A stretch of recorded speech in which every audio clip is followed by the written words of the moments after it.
Bismillah ar-Rahman ar-Rahim. Iyyaka na'budu wa iyyaka nasta'in. Mr. President, Honorable Secretary General, Excellencies, ladies and gentlemen, I feel honored today to represent my country at this forum of world leaders, where we have a chance to discuss problems that the world is facing.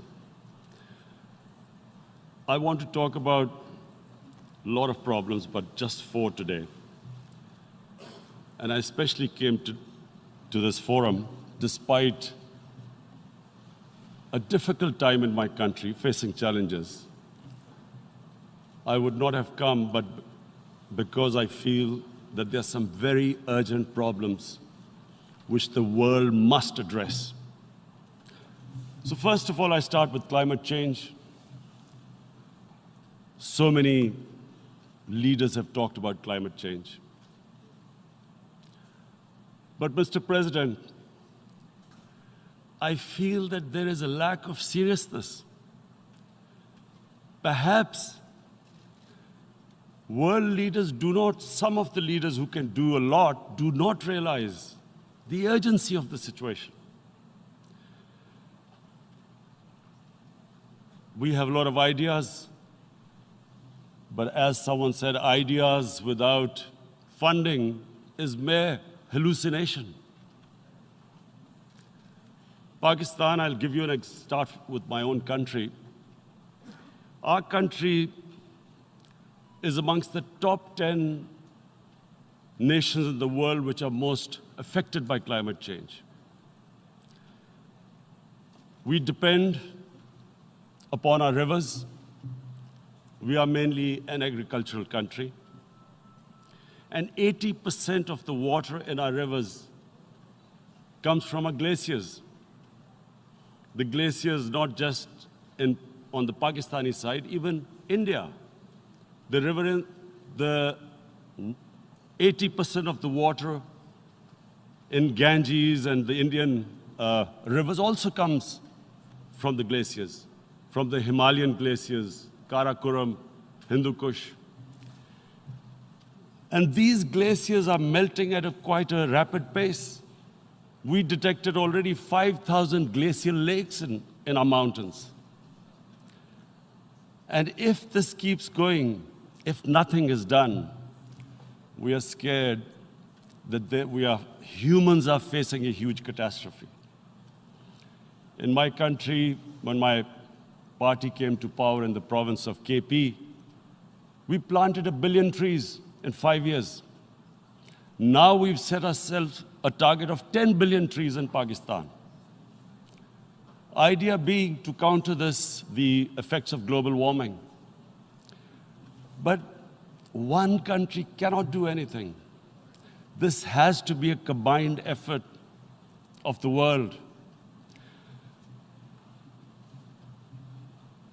My optimism comes from the fact that humans, the Almighty has endowed humans with great powers. We can do anything, provided our survival instinct is stirred up. And this is really what I hope that the United Nations will take a lead in this. There must be more emphasis. Richer countries must be pushed. Countries that are responsible for, mainly are responsible for greenhouse gas emissions. They must be pushed because our country contributes minuscule amount to greenhouse gases. So I feel that the United Nations must take leadership in this. My second issue for me right now is even more critical. Mr. President, every year, billions of dollars leave the poorer countries and go towards rich countries. billions of dollars siphoned off by the ruling elites of the developing world. And they find their way into Western bank accounts, offshore accounts, tax havens, expensive properties hidden behind companies bought in Western capitals. Mr. President, this is devastating the developing world. This is causing more poverty, debts. It's impoverishing the developing world. The difference between rich and poor countries is growing because of this.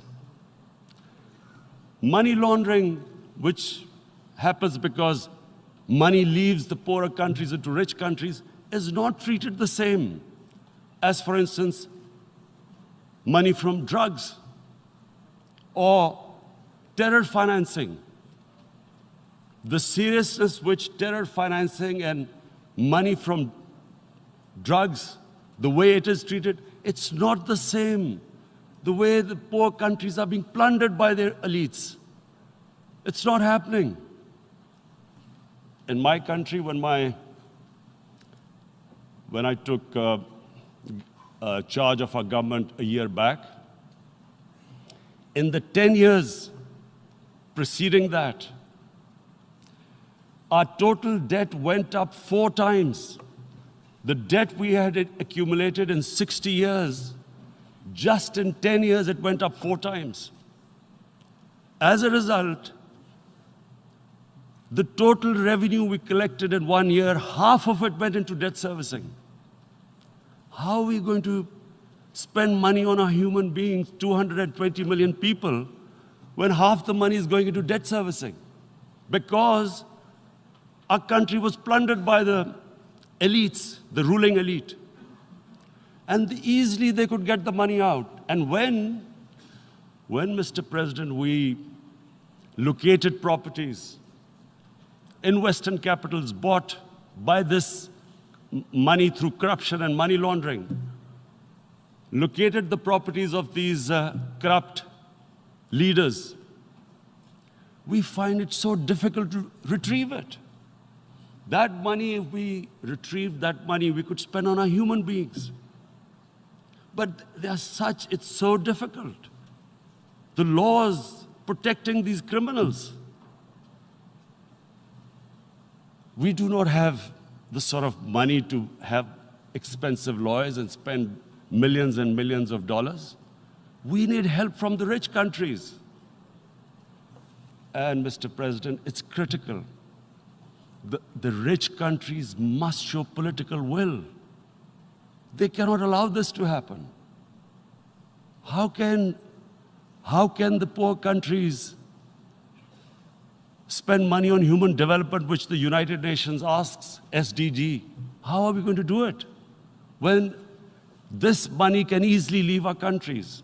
So, unless the rich countries intend to build walls to stop economic refugees coming as we see right now, they must take action. They must take action now. It must be a deterrent.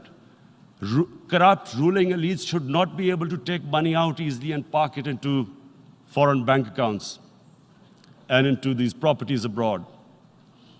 And I never understand why. Why do we have these tax havens? Why is this allowed? Why shouldn't rich people pay taxes? Why is it legal to have these tax havens where you have these secret accounts? Because, world is changing. The population of the world is growing. Sooner or later, you're going to have a crisis. If the poor get poorer and the rich get richer, there is going to be a crisis sooner or later. So this is my second point. I hope that the United Nations takes a lead in this. It involves the IMF, the World Bank, Asian Development Bank. They must find a way of stopping this plunder of the developing world. My third point is Islamophobia. There are 1.3 billion Muslims in this world. There are millions of Muslims living in other countries, European countries, in the US, as minorities. Islamophobia since 9/11 has grown at a pace where it is alarming.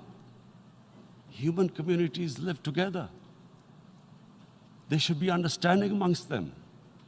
But Islamophobia is creating a division. Muslim women wearing hijab, it's become an issue. It's become an issue in some countries. Hijab is some sort of a weapon. A woman can take off her clothes in countries, but she can't put on more clothes. How is this happening? Because of Islamophobia. And how did this Islamophobia start? After 9/11. And why did it start? Because certain Western leaders equated terrorism with Islam. Islamic terrorism. Radical Islam. What is radical Islam? There is only one Islam. And that is the Islam we follow of Prophet Muhammad sallallahu alaihi wasallam. There is no other Islam. Radical Islam, Islamic terrorism, what message did they send to people in the West? And why is there Islamophobia? How is a person in New York, in the Midwest, in the US, in European capital, how is he going to distinguish between who is a moderate Muslim and who's a radical Muslim? Because terrorism has nothing to do with any religion. This Islamic terrorism, Islamic radicalism, and sadly used by leaders, this has been the main reason for this Islamophobia. And it has caused pain amongst Muslims. We in Muslim countries watch this Islamophobia traveling abroad, and it's getting worse. And may I just say, Mr. President, that in European countries, it is marginalizing Muslim communities. And we all know that marginalization leads to radicalization. Some of the people who ended up as militants in Syria and other places were from marginalized Muslim communities. And my point here is that we must address this issue. I'm sad to say that we Muslim leaders have not addressed this issue either. After 9/11, when this thing came about war against radical Islam, rather than Muslim leaders trying to explain to the West that there is no such thing as radical Islam, in all human communities, they are radicals. They're liberals and rest are moderate. All human communities, Christians, Jews, everyone has it. But Islam is not radical, neither Judaism, neither Christianity, neither Hinduism. No religion preaches radicalism. The basis of all religion is compassion and justice, which differentiates us from the animal kingdom. But unfortunately, the Muslim leadership was so scared of being called radical Islam that all of them became moderates. In Pakistan, we were in the eye of the storm, and our government coined a phrase called enlightened moderation. No one knows what it meant, but everyone started putting on Western suits that they were moderates, started speaking. Even those who didn't know English would speak English because they were moderates. No one had a clue what it was, because we, in the Muslim world, did not explain to the West that there is no such thing as radical Islam. One of the reasons why, after 9/11, Islam was supposed to be equated with terrorism was suicide attacks. Because the 9/11 bombers did a suicide attack, all sorts of theories came up that the Muslims are involved in suicide attacks because they will get virgin in heavens. Some came up with, what about women, suicide attackers? So this bizarre thing happened. No one explained. Suicide attacks and Islam were equated. No one did research that before 9/11, the majority of suicide attacks in the world were by Tamil tigers, who were Hindus. No one blamed Hinduism, and quite rightly. What has Hinduism got to do with what desperate people were doing in Sri Lanka? We all know we've seen films about Japanese kamikaze pilots at the end of the Second World War doing suicide attacks. No one blamed the religion. But here we were trying to prove we were moderates and not explaining to the West. But the most important thing I wanted to say here today, in explaining this Islamophobia, Mr. President, and I feel it's very important because I played professional sport in England, I spent a lot of time there, so I know how the Western mind works and how West views religion. So where the misunderstanding about Islam came. And one of the reasons it caused Islamophobia. That was, in 1989, this book was published, maligning, insulting, ridiculing our Prophet Muhammad sallallahu alaihi wasallam. And there was a reaction in the Muslim world. The West couldn't understand what was the problem. Because in the West, because I have spent so much time in the West, religion is perceived completely differently. They don't look upon religion like we do. And so, Islam was supposed to be an intolerant religion. It was against freedom of expression. And Islam took a real beating 30 years ago. I still remember it became a watershed. And every 2 or 3 years, someone would malign our Prophet, peace be upon him. There would be a reaction by the Muslims. And again, it was Islam, an intolerant religion. Again, this time,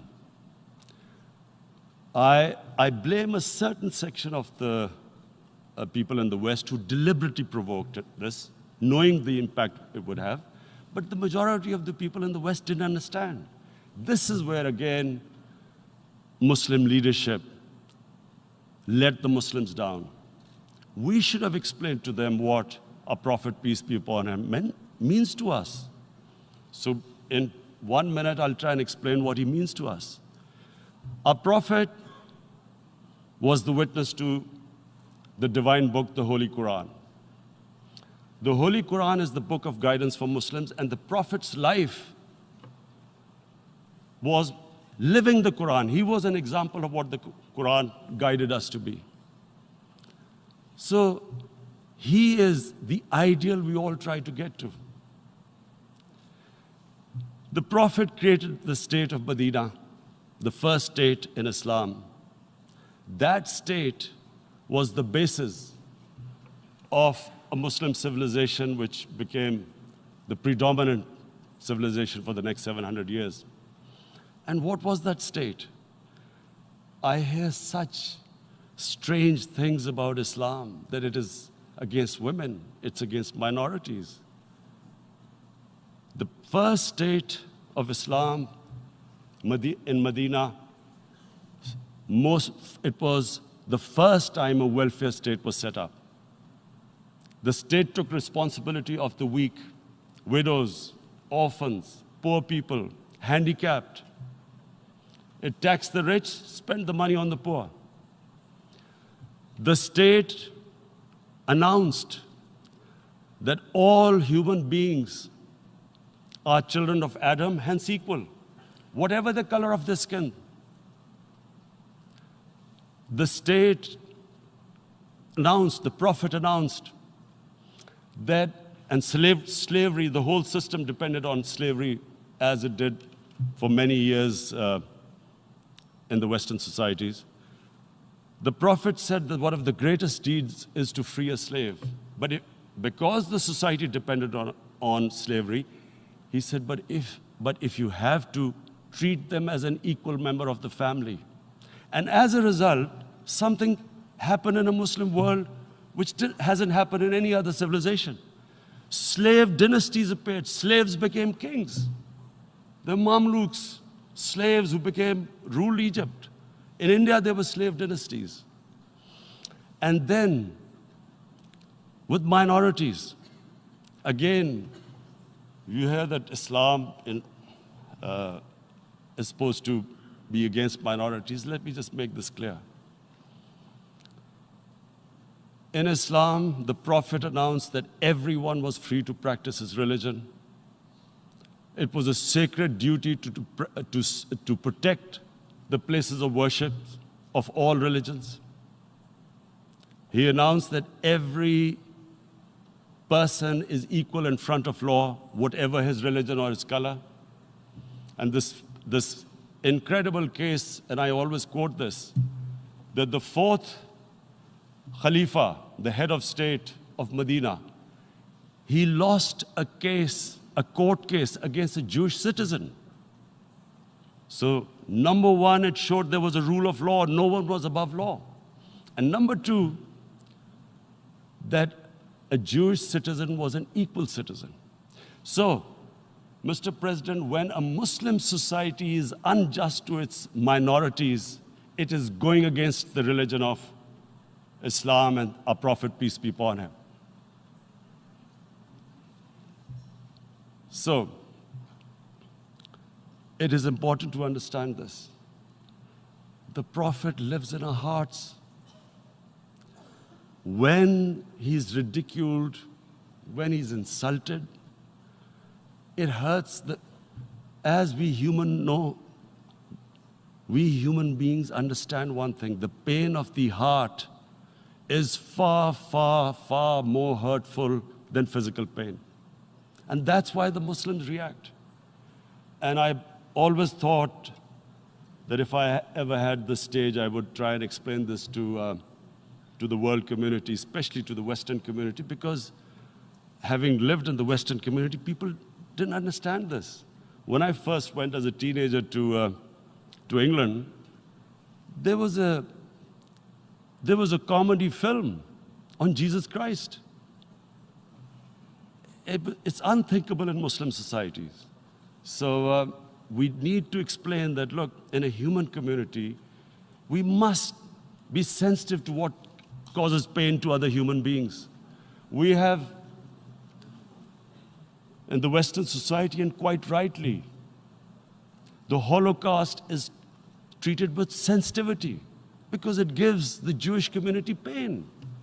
That's all we ask, that do not use freedom of speech to cause us pain by insulting our holy prophet. That's all we want. And now, the number fourth point, Mr. President, and this is the most critical point, is the reason why I especially came here. It is about what is happening in Kashmir. Before I go on this, I want to make one thing clear, that when we came to power, my first priority was that Pakistan would be a country which will try its best to bring peace. We had been through this war on terror. We joined the United States war on terror after 2001.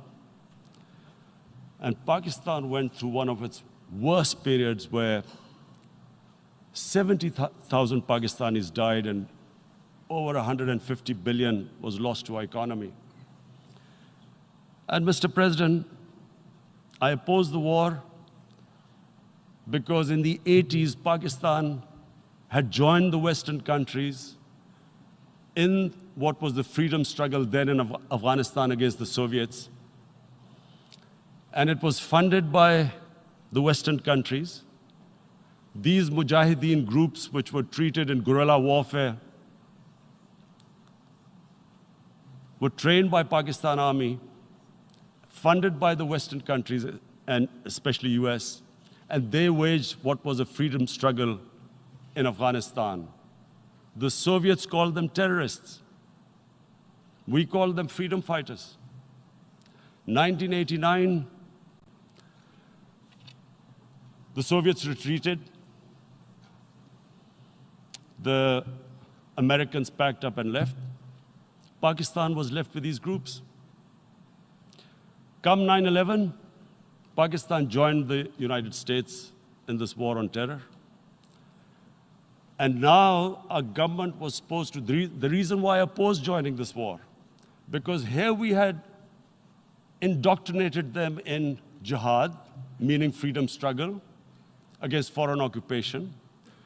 Now, because we had joined the US, and the US had occupied Afghanistan, now we were supposed to tell them that, no, this is not freedom struggle and jihad, it's terrorism.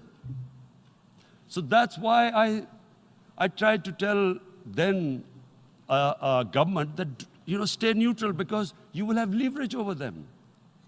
You will be able to control them. But if you join them, you become collaborators, and they will attack you, which is what happened. They turned against us. We went through a nightmare. 70,000 people killed in a war we had nothing to do with. No Pakistani was involved in 9/11. Taliban were in Afghanistan. Al-Qaeda was in Afghanistan. What had we to do with it? 70,000 Pakistanis died. So when we came to power, we decided that we would dismantle what was left of these groups. And this decision was taken not just by us, but by all the political parties in Pakistan. Unfortunately, they didn't implement it. So we came to power, we decided to implement it, and we dismantled whatever was left of the groups. And I know that India keeps accusing us that there are these groups there. I would like the United Nations to send observers, see for themselves what we've done. No Pakistani government would have dared to do this because it would have created strife. But we decided that there would be no militant organizations in Pakistan. So I need to give you this background and to what I'm going to say later on. And secondly, we started mending fences. I invited the Afghan president. We developed a relationship with Afghanistan. We had problems with Iran. We mended fences there. And then India. Now let me just give you a little background about my relationship with India. Because of cricket, and cricket being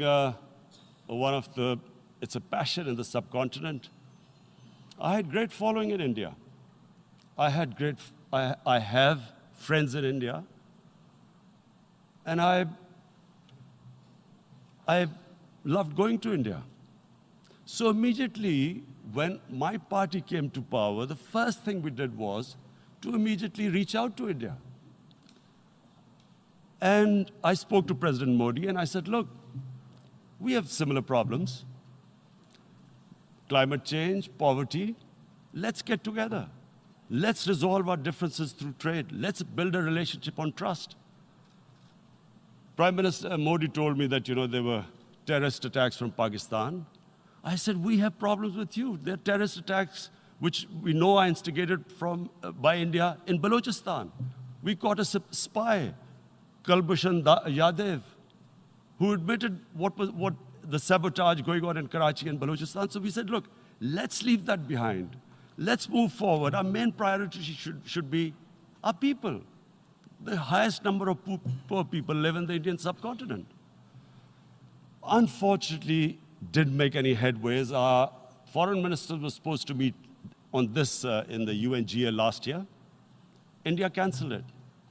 We thought that it's their election coming up. It's a nationalist, ultra-nationalist party. It doesn't want to cozy up to Pakistan. So we thought, okay, we'll wait till the elections. Meanwhile, a 20-year-old Kashmiri boy, whose father said was radicalized by the security forces in Kashmir, blew himself up on an Indian convoy. Immediately, India blamed us. I I spoke to the Indian public on television. I said, if you give us any iota of proof, we will immediately take action because we've clamped down on these groups. Rather than sending us any proofs, they sent their jets in, they bombed us. We retaliated. A jet, two of their planes were shot down, one pilot bailed out in Pakistan. We immediately returned the pilot, saying that, look, we do not want any escalation. Rather than taking that as a peace gesture, the entire campaign, almost the entire campaign of Mr. Modi in the election was how he had taught Pakistan a lesson that jets had killed 350 terrorists. Complete lie. They had just killed about 10 trees of ours, which was quite painful given that, we are growing all these trees. He then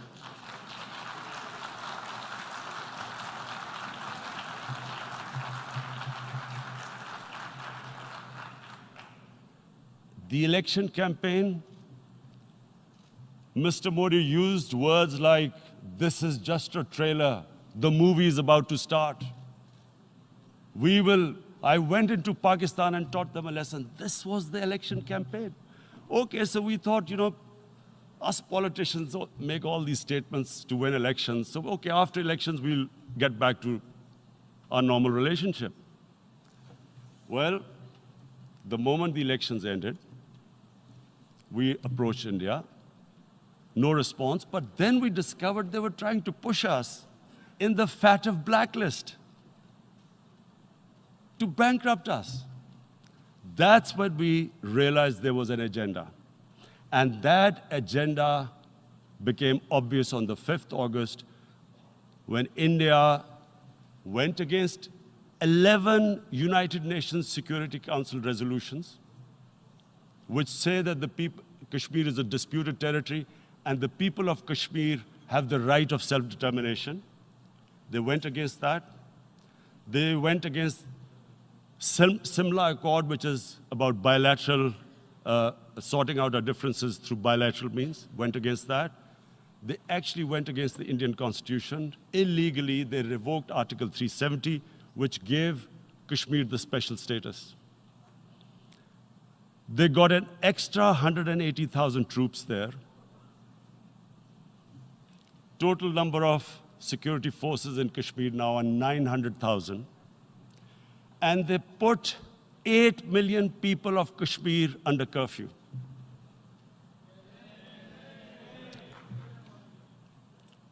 Mr. President, now I just briefly want to make the people understand, how can anyone do something like this? And for that, I have to explain to you what is RSS. RSS, Mr. Narendra Modi is a life member of RSS. RSS was an organization that was inspired by Adolf Hitler and Mussolini, came about in 1925. They believed in racial purity, racial superiority. They also believed they were an Aryan race like the Nazi believed they were an Aryan race. All that I'm saying can be verified. This is the time of information revolution. You can Google all this, what I'm saying. But it is very important for me to explain this to you so you know what is happening in India. This RSS believed in the ethnic cleansing of Muslims from India. At one point, there was racial superiority of the Hindu race. Secondly, it was hatred for the Muslims and for the Christians because they believed that this golden age of Hindu civilization was stopped because of Muslim rule centuries back and then the British rule of India. So it was racial superiority and hatred for Muslims and Christians. This is openly stated. You look at the founding fathers of RSS, Golwalkar and Savarkar. Just Google them and you'll find out. And this ideology of hate is what murdered the great Mahatma Gandhi in 1948. It was this ideology of hate that made Narendra Modi in 2002 do a pogrom against Muslims in Gujarat when he was the chief minister. He allowed 3 days for these RSS goons who were inspired by the Hitler brown shirts. They actually wear brown shirts. This RSS, the Congress Home Minister gave a statement that in RSS camps, terrorists are being trained. And these terrorists butchered 2,000 Muslims and 150,000 Muslims were made homeless. Narendra Modi could not travel to the US because of that. And I need to make you understand this background before I explain to you that what sort of a mindset would lay siege to 8 million people with 900,000 troops. Women, children, sick people, locked in as animals. In fact, of what I know of England, if 8 million animals were locked in, the RSPCA would have made a lot of noise about it. These are human beings.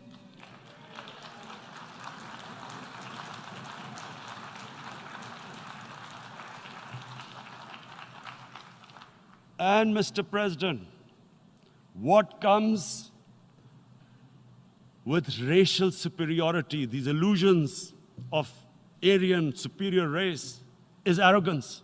The two go together. And it's arrogance that makes people make mistakes and do stupid things. Cruel things like what Narendra Modi has done. It's sheer arrogance. And it's arrogance that has blinded him from the fact that what is going to happen when the curfew is lifted? Has he thought about it? This hasn't been thought through. What is he going to do when he lifts the curfew?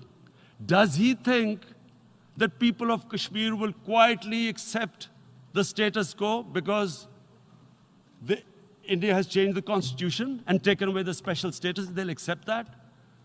Mr. President, 100,000 Kashmiris have died in the past 30 years because they were denied the right given by the United Nations, the right for self-determination.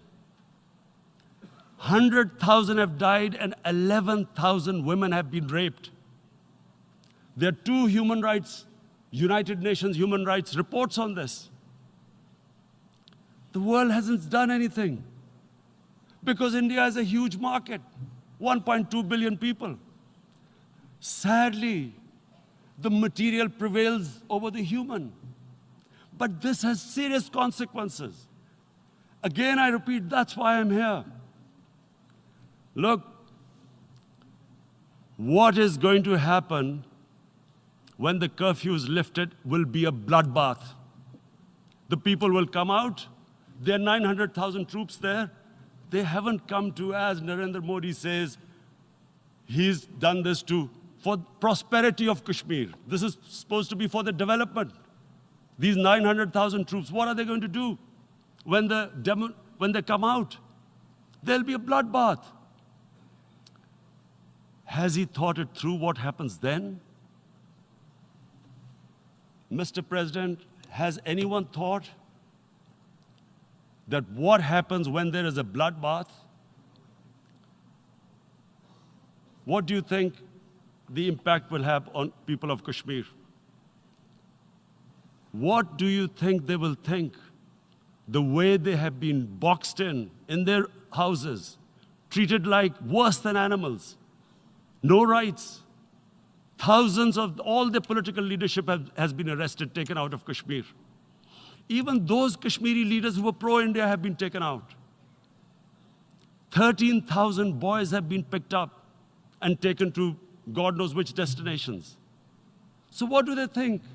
What will the people of Kashmir do when they lift the curfew? They will be out in the streets. And what will these soldiers do? They will shoot them.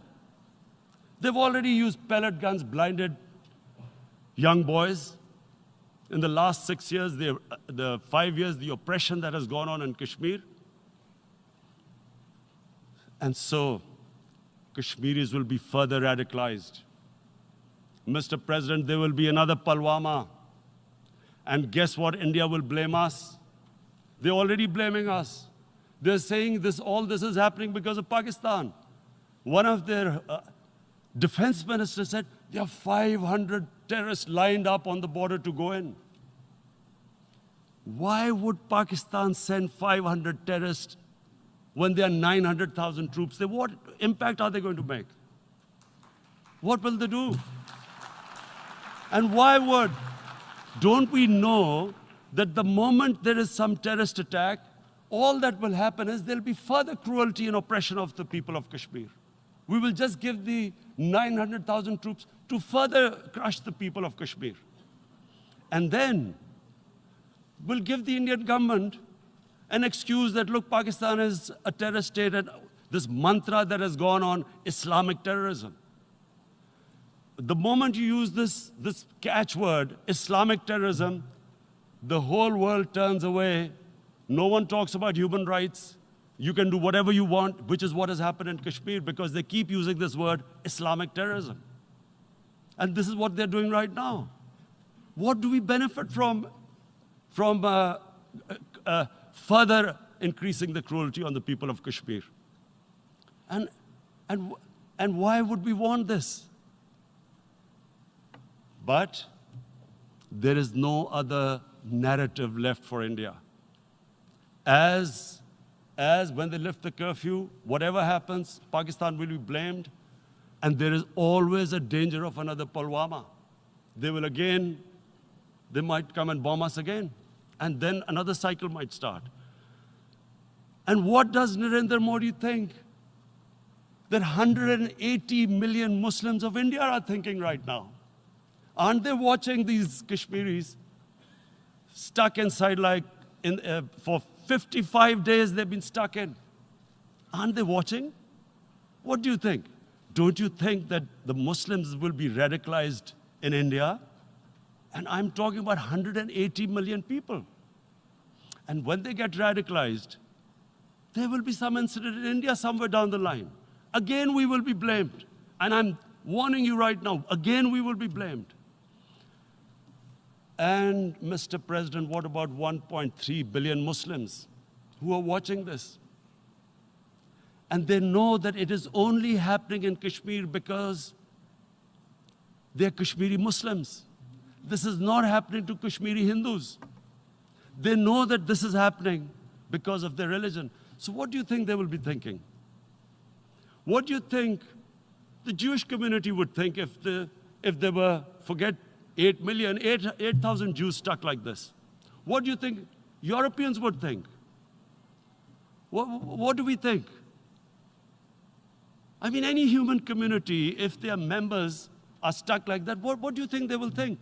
Are we a children of a lesser God? Is it not going to cause us pain? And then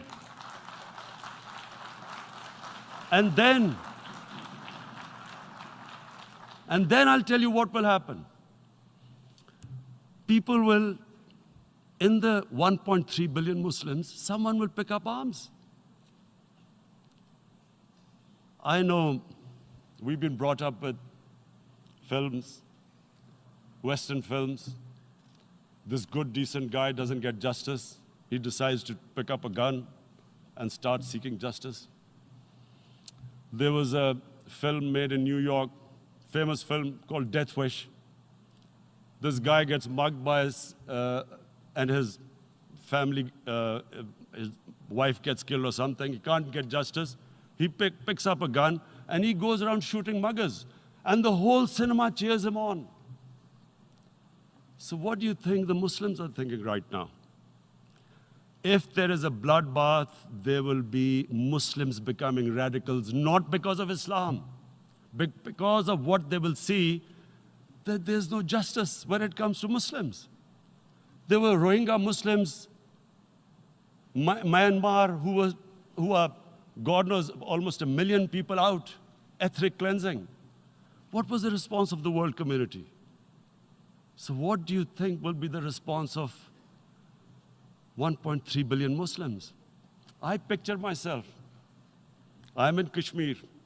I've been locked up for 55 days. I have heard about, and there are rapes, Indian Army going into homes, soldiers. Would I want to live this humiliation? Would I want to live like that? I would pick up a gun. You're forcing people. You are forcing people into radicalization. When people lose the will to live, what is there to live for? And this is what, if you can do this to human beings, you are actually radicalizing people. And so, Mr. President, I want to repeat here, this is one of the most critical times. There will be a reaction to this. Pakistan will be blamed. 2 nuclear-armed countries will come face to face like we came in February. And before we head in that direction, the United Nations has a responsibility. This is why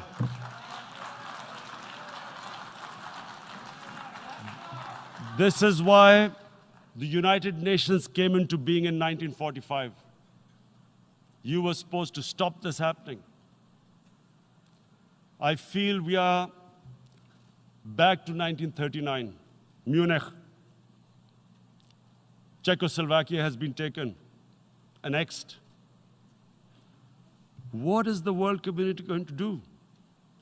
Is it going to appease a market of 1.2 billion, or is it going to stand up for justice and humanity?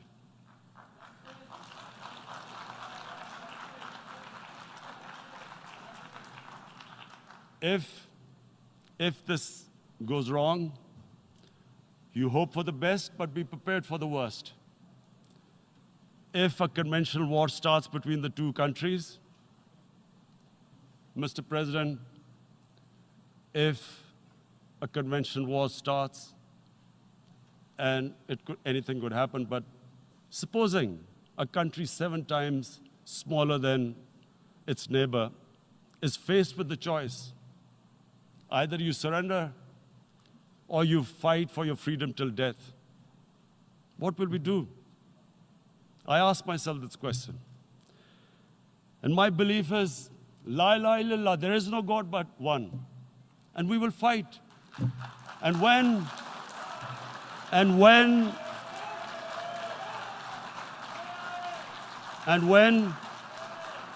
a nuclear-armed country fights to the end, it will have consequences far beyond the borders. It will have consequences for the world, which is why I repeat I'm here. Because I'm warning you, it's not a threat. It's a fair worry that where are we headed? And I've come here to tell the UN, you've got to, this is a test for the United Nations. You are the one who guaranteed the people of Kashmir the right of self-determination. They are suffering because of that. And this is the time. This is the time not to appease like in 1939 appeasement took place. This is the time to take action. And number 1 action must be that India must lift this inhuman curfew, which has lasted for 55 days. It must free all political prisoners, and especially those 13,000 boys that have been picked up. Parents don't know where they've disappeared. And then the world community must give the people of Kashmir their right of self-determination. Thank you.